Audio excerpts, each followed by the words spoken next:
Fala pessoal, tudo bem? Sejam muito bem-vindos a mais um vídeo da Escola Online. Eu sou o professor Gabriel e quero ajudá-los na resolução das atividades do volume 6, semana 4. Tema da aula de hoje, Conhecimento e Poder, Paulo Freire.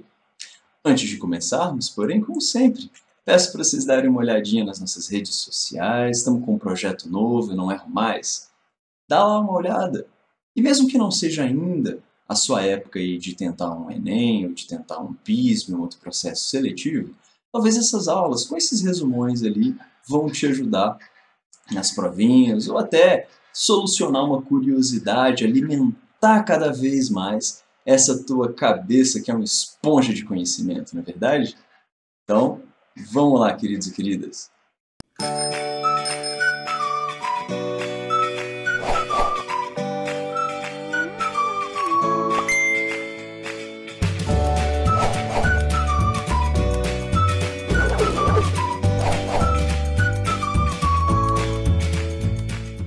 Pessoal, o educador, o pensador Paulo Freire foi um pensador brasileiro e que até hoje é uma figura muito respeitada dentro da área de estudos sobre educação, não só no Brasil, como fora do Brasil também.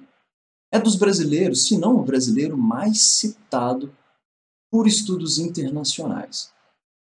Paulo Freire, pessoal, diferente do que muita fake news espalha, ele teve um impacto, sim, ele é estudado, sim, dentro de cursos na área de licenciatura, pedagogia e tudo mais, mas de modo algum Paulo Freire foi utilizado como o grande referencial, a grande marca da educação brasileira.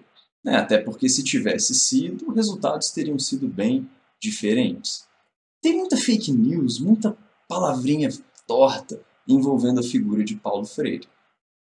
Mas Paulo Freire, dentre as ideias que a gente vai ver aí a seguir, ele era um defensor da educação e ele propôs um método diferente de alfabetização que pudesse atingir indivíduos mais velhos.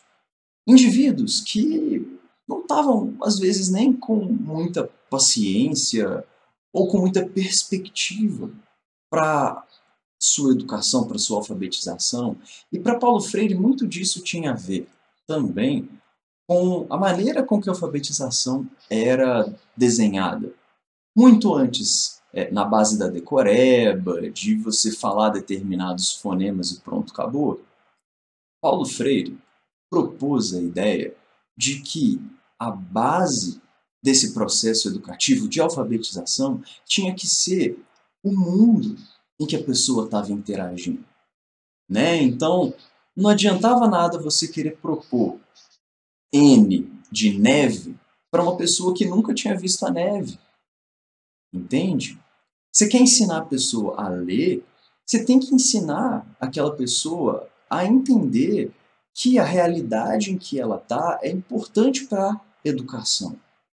Que existe uma conexão intrínseca entre o processo de educação e o processo da pessoa enxergar o mundo ao entorno dela e fazer as ligações, as conexões dentro do cérebro.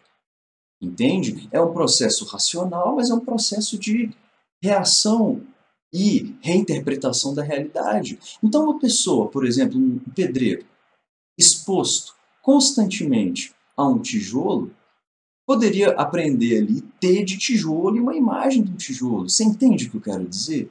É usar o conhecimento de mundo que aquela pessoa tem em seu favor na hora de educá-la, sabe? Ao mesmo tempo em que você colabora para que aquela pessoa que está se alfabetizando, que está se educando, você colabora para que ela entenda que ela precisa transformar não só a sua maneira de ver o mundo, mas o próprio mundo ao seu entorno. Então, é um tipo de educação bem diferente. O aluno, ao invés de ser aquela esponja do conhecimento, feito eu brinquei, alguém que só absorve o que o professor fala, o aluno ele precisa ter uma postura ativa dentro da sua própria educação.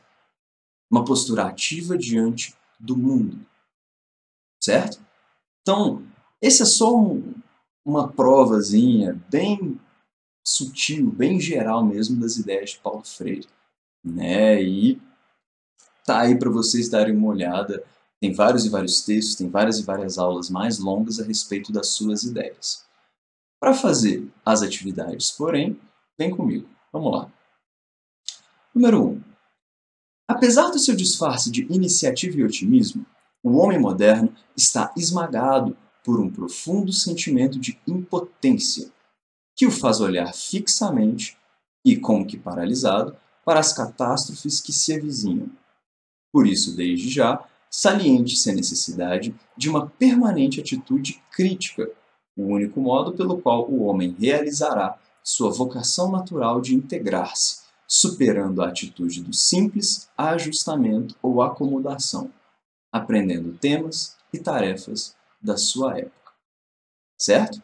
Então, ao longo desse texto, você já consegue ver um pouco da atitude do Paulo Freire diante da educação e diante do próprio ser humano. Olha ali o título do livro dele: Educação como Prática da Liberdade. Né? Então, toda uma nova perspectiva diante da educação, dos seus impactos, sim, mas também de uma nova maneira de enxergar o processo de educação de uma pessoa, enxergando o aluno enquanto um indivíduo ativo e não simplesmente um receptor, um indivíduo passivo no processo educacional. Certo? Então, Paulo Freire defende que a superação das dificuldades e a apreensão da realidade atual será obtida pelo quê? Letra A. Desenvolvimento do pensamento autônomo. Letra B. Obtenção da qualificação profissional. Letra C. Resgate de valores tradicionais. Letra D. Realização dos desejos pessoais. E letra E. Aumento da renda da família. E aí, pessoal, com base nessa introdução toda e na leitura do texto, o que vocês acham? Claro que é a letra A.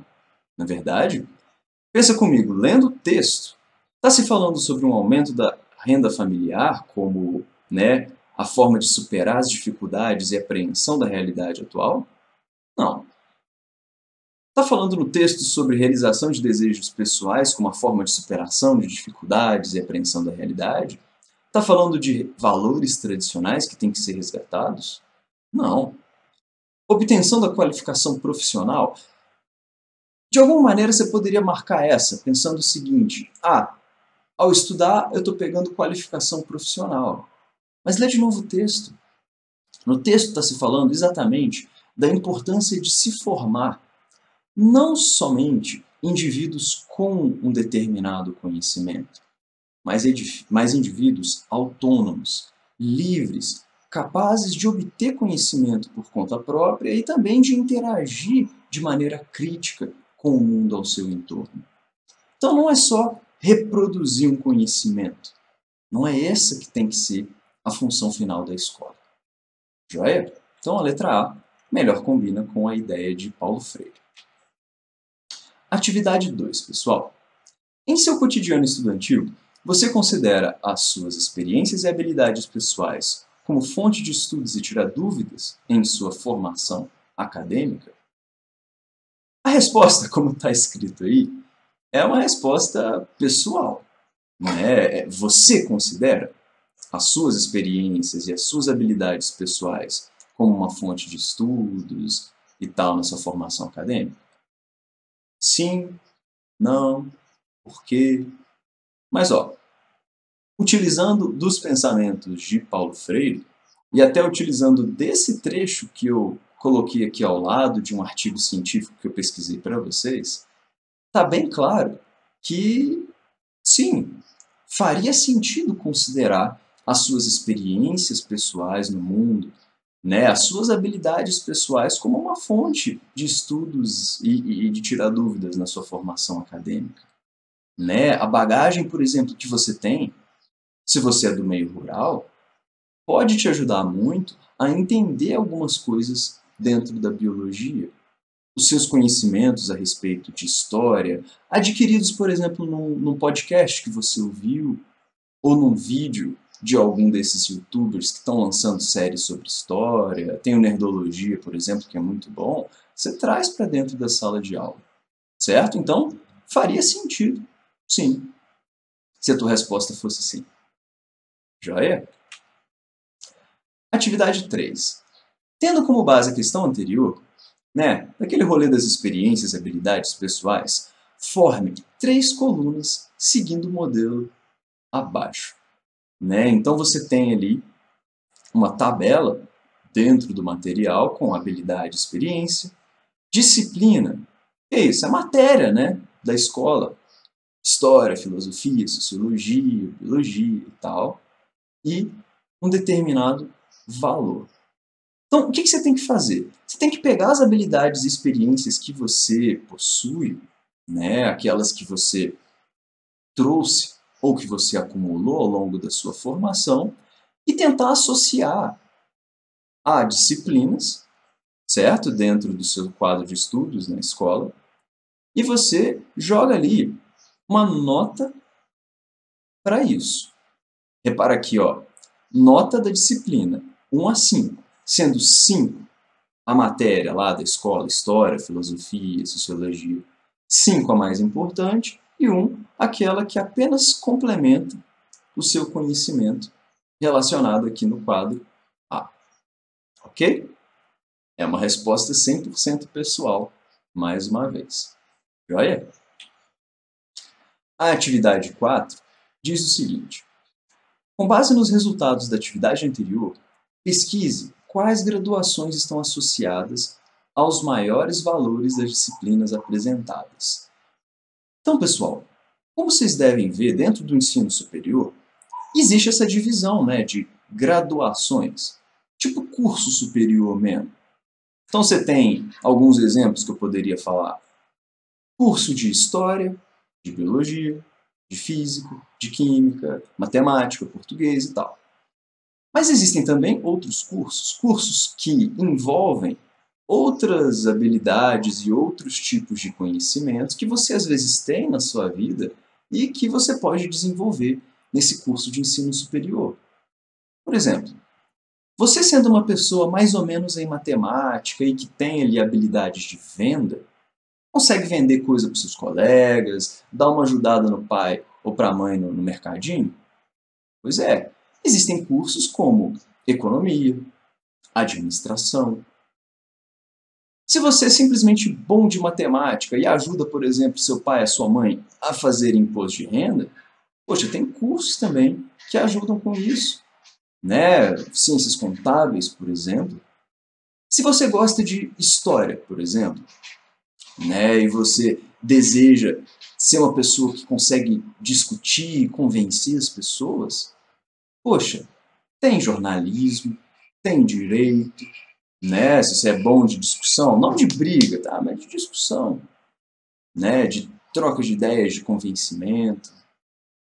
Se você, por exemplo, tem conhecimentos em moda, em arte, em alguma coisa, alguma habilidade assim, poxa, tem curso de graduação para isso também. Se você é bom de teatro, você consegue convencer a sua mãe a ir no rolê, e aí, ou convencer o seu pai que você não está doido de Coca-Cola. Então, às vezes você é bom de teatro também. Está entendendo o que eu quero dizer? Então, pessoal, dê uma pesquisada, procura saber. Quem sabe nessa você não descobre que tem uma graduação desse tipo, que combina com o seu sonho e as suas habilidades, pertinho de você, não é? Minas Gerais tem tanta universidade, quem sabe? Em Minas Gerais também tem tantos programas de assistência estudantil, dá uma olhada. Pessoal, então, espero ter ajudado vocês. Eu sei que dessa vez foram muitas respostas pessoais, mas nessas dicas eu espero ter dado um pouquinho de luz nessa coisa toda. Ok? Muito obrigado pela sua presença até aqui e a gente se vê na próxima. Grande abraço, até mais.